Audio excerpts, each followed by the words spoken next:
Hello students, welcome back. आज हम लोग बात करेंगे accounting for partnership firm fundamental part 18 के बारे में। यहाँ पे कुछ नए कॉन्सेप्ट्स हैं तो उसको ध्यान से समझिएगा। ए बी सी तीन पार्टनर है जिन्होंने बिजनेस स्टार्ट किया है। ए ने कंट्रीब्यूट किया 50,000 rupees for the whole year. B ने कंट्रीब्यूट किया है 40,000 rupees for the first and increase it to 46,000 rupees at the end for the 4 month, but withdraw rupees 16,000 at the end of 9 month. C invested 80,000 at the first, but withdraw 20,000 at the end of 5th month. Firm earned a profit of rupees 23,750 during the year. You are required to show the division of profit on the basis of the effective capital employed by each partner during the year. तो यहाँ पे अब जो हमको इन यहाँ पे जो भी प्रॉफिट हमें डिस्ट्रीब्यूट करना है वो हमें डिस्ट्रीब्यूट करना है कैपिटल जो सारे पार्टनर्स ने एम्प्लॉयड किया है उसके हिसाब से। तो यहाँ पे कैपिटल शेयरिंग रेशियो होता तो केवल एक कैपिटल दिया होता, जैसे ए बी सी का क्वेश्चन होता, उसमें एक कैपिटल होता 1 लाख 2 लाख 3 लाख। तो आप क्या करते हैं, कैपिटल शेयरिंग रेशियो में 1:2:3 लिख के बांट देते। लेकिन ये क्वेश्चन थोड़ा अलग है। यहाँ पे ऐसा कुछ नहीं है, यहाँ पे कैपिटल जो है हमारा चेंज हो रहा है। ठीक है।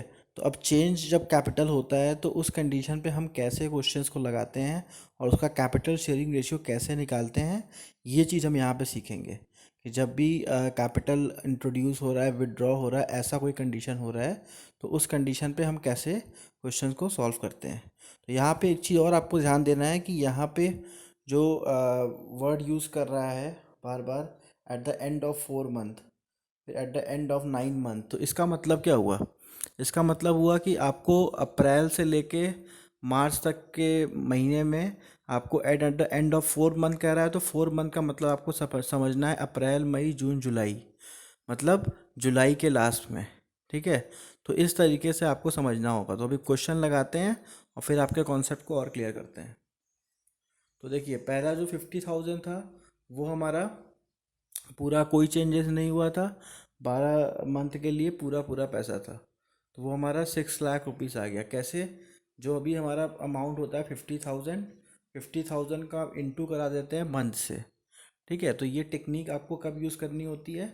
जब क्वेश्चन में दिया होता है कि आपका कैपिटल चेंज हो रहा है और उसके हिसाब से आपको बांटना है प्रॉफिट, तो उस कंडीशन पे आप ये टेक्निक यूज़ करते हैं। आप इसका इंटू इससे करा देंगे तो आंसर आ गया 6 लाख रुपीज़।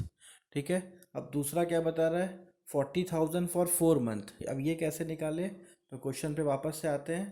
क्वेश्चन बोल रहा है 40,000 as the first and increase it to 46 at the end of 4 month, मतलब एंड 4th मंथ के आखिरी में इन्होंने पैसे इंट्रोड्यूस किए हैं। तो मतलब 4 महीने तक जो पैसा था वो 40,000 ही था।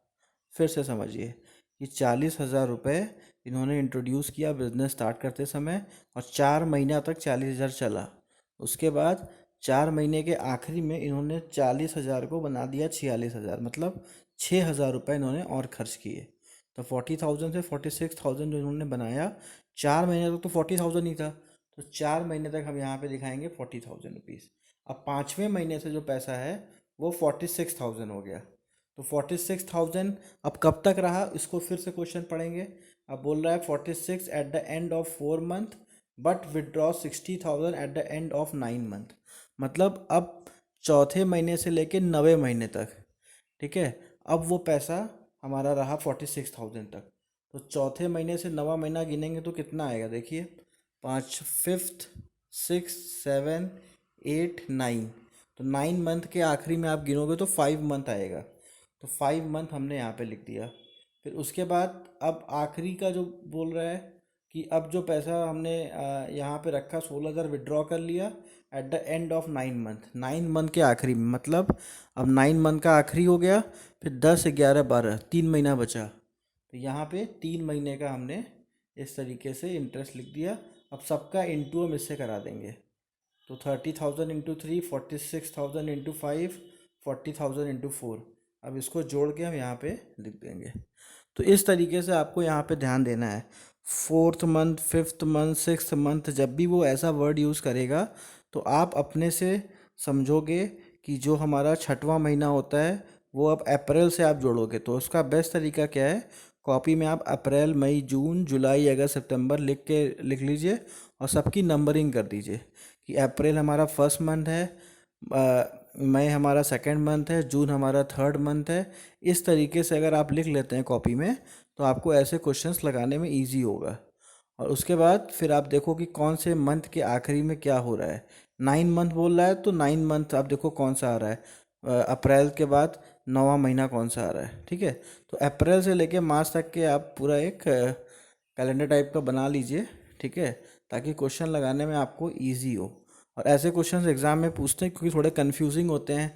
9th मंथ 6th मंथ तो लोग कंफ्यूज हो जाते हैं। तो 6 मंथ हुआ तो फिर अब अप्रैल से आपको 6 महीना जोड़ना है। 9 मंथ हुआ तो अप्रैल से आपको 9 मंथ जोड़ना है। 11 मंथ हुआ तो अप्रैल से आपको 11 मंथ जोड़ना है। इस तरीके से आपको क्वेश्चन लगाना है और जो भी मंथ आएगा उससे आप इंटू कराओगे। तो देखिए यहाँ पे अब 5 मंथ बोला था तो हमने 5 मंथ लिख दिया। देखिए क्वेश्चन देखते हैं सी वाले में क्या है। सी इन्वेस्टेड 80,000 एट द फर्स्ट, मतलब 80,000 रुपये इन्वेस्ट किया था and withdraw 20,000 eight the end of 5 month. तो मतलब 5 मंथ तक हमारा 80,000 था। तो अब उसके अलावा जब 20,000 विड्रॉ कर दिया तो बचा कितना, 60,000 बचा। अब 60,000 हमेशा के लिए था, मतलब मार्च तक था, तो हमने अपने से ही 60,000 को 7 महीना लिख दिया। तो इतना आपको कॉमन सेंस यूज़ करना पड़ेगा कि अगर खाली क्वेश्चन में दिया है कि हमने 20,000 5वें मंथ में विड्रॉ किया तो आपको ये अंडरस्टूड करना पड़ेगा कि बाकी जो पैसा बच रहा है वो हमारा 7 महीने के लिए, मतलब टोटल 12 महीना होता ही है, तो 7 महीने के लिए वो पैसा बचेगा। और उसके बाद जब आप ये मंथ वाला निकाल लोगे तो आप इससे आप इंटू करा दोगे। तो इसका इससे इंटू हो जाएगा, इसका इससे इंटू हो जाएगा, तो ये आपका आ जाएगा। अब इन दोनों को जोड़ दिए, देखिए यहाँ पे ए का आ गया, इसको पूरा जोड़ दिए, बी का आ गया, इसको पूरा जोड़ दिए, सी का आ गया। अब इसको क्या करेंगे हम लोग, रेशियो में कन्वर्ट कर देंगे। तो रेशियो में कन्वर्ट करेंगे तो आ जाएगा 30, 24, 41। अब इस रेशियो में हम लोग बांट देंगे पूरे प्रॉफिट को। तो जो भी हमारे कंपनी का प्रॉफिट है हमारा 23,750, इसको इंटू 30/95 इंटू 24/95 इंटू 14/95, इन तीनों रेशियो में इसको हम बांट देंगे। तो इस तरीके से आपको क्वेश्चन लगाना है, बहुत ही इंपॉर्टेंट क्वेश्चन है।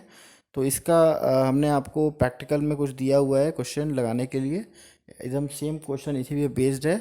तो आप लोग करिएगा क्या, पहले अप्रैल से लेके मार्च तक का कॉपी में लिख लीजिएगा, फिर 1 मंथ, अप्रैल को 1 मंथ, उसके बाद मई को सेकंड मंथ, जून को थर्ड मंथ, ऐसे लिख के आप फिर क्वेश्चन लगाइएगा ताकि क्वेश्चन आपके गलत ना हो। ठीक है, एक बार आपका हैबिट बन जाएगा तो फिर आपको इसका फिर दिक्कत नहीं होगा, टेबल नहीं बनाना पड़ेगा बार बार, जनवरी फरवरी मार्च आपको लिखना नहीं पड़ेगा। तो अप्रैल से ही स्टार्ट करिएगा, मार्च तक का आपको लिखना है।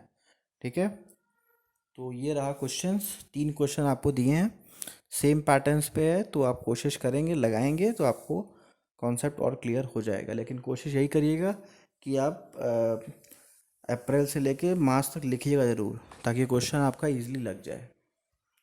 ये दूसरा क्वेश्चन है और ये तीसरा क्वेश्चन है। तो 3 क्वेश्चंस आपको दिए हैं, आप इसको लगाइए। Thank you.